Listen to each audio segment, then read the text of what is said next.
ये जो एक बड़ा शब्द है ना, ये वॉश आउट, ये मीडिया का बड़ा चर्चित, उनका बड़ा, आप लोगों का बड़ा ये प्रिय शब्द है, आपको बहुत अच्छा लगता है ये शब्द। और आपसे ज्यादा आपके जो कमांडो वॉरियर एंकर स्टूडियो में बैठते हैं उनका तो बहुत ही उम्दा प्रिय है, रोज ऊपर लिख के आता है वॉश आउट वॉश आउट। क्या है वॉश आउट? और भारत का सदन क्यों है? भारत का संसद किस लिए है? भारत का संसद गर्म कॉफी पीने के लिए, एक दूसरे से गलबैया करने के लिए? भारत के सदन में, भारत के संसद में जो सबसे गंभीर मुद्दे हैं, जो सबसे ज्वलंत मुद्दे हैं, उन पर चर्चा होनी चाहिए।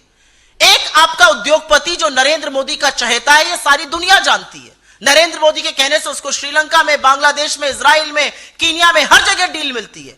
एक ऐसे उद्योगपति के खिलाफ संगीन आरोप यूएस की डिपार्टमेंट ऑफ जस्टिस की ग्रैंड जूरी ने लगाया है। 2 साल की जांच के बाद लगे ये आरोप। उसमें एफबीआई और एसईसी संलग्न है। दुनिया भर के देश, Kenya, Sri Lanka, Bangladesh, Switzerland, Australia, America, सब जांच कर रहे हैं अडानी के खिलाफ। सब एक के बाद एक डील कैंसिल कर रहे हैं, उनका पैसा फ्रीज कर रहे हैं। और हमारे यहां हम ऐसा प्रिटेंड कर रहे हैं मानो कुछ हुआ ही नहीं हो। अगर सदन में इस पर चर्चा नहीं होगी तो चर्चा कहां होगी? क्योंकि इसके बड़े गंभीर परिणाम हैं।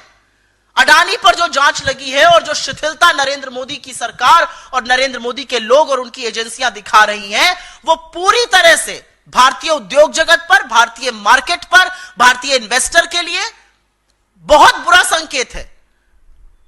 ये कहीं ना कहीं हमारी जो कानून व्यवस्था है उस पर सवाल उठाता है, ये फेयर प्ले पर सवाल उठाता है, ये कॉर्पोरेट गवर्नेंस पर सवाल उठाता है। और इसलिए इसकी चर्चा सदन में होनी चाहिए।